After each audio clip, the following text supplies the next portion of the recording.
আনন্দের রাত মুহূর্তেই পরিণত হল বিভীষিকায়। থাইল্যান্ডের রাজধানী ব্যাংককের একটি বারে ভয়াবহ অগ্নিকাণ্ডে প্রাণ হারিয়েছেন অন্তত ২৭ জন, আহত হয়েছেন আরও ৬০ জনের বেশি।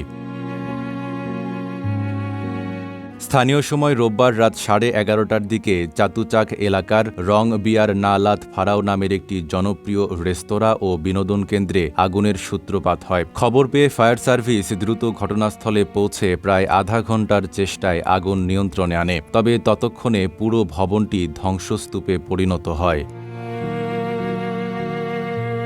নিহতদের মধ্যে 18 জন নারী ও 9 জন পুরুষ রয়েছেন। এছাড়া এখনও কয়েকজন নিখোঁজ থাকার খবর জানিয়েছে স্থানীয় সংবাদ মাধ্যম।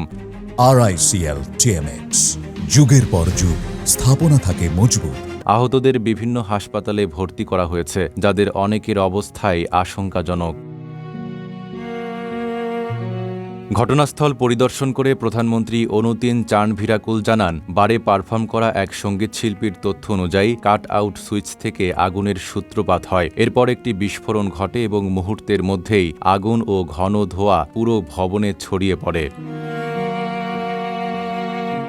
প্রাণ বাঁচাতে ছোটাছুটি শুরু করেন দর্শনার্থীরা। অনেকে ধোঁয়া থেকে বাঁচতে ভবনের পেছনের টয়লেটে আশ্রয় নেন, কিন্তু সেখানেই আটকা পড়ে দম বন্ধ হয়ে প্রাণ হারান বেশিরভাগ মানুষ।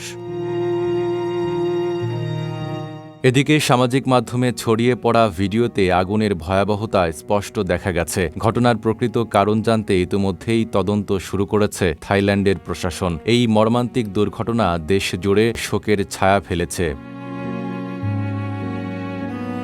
Desk report, Dhaka post.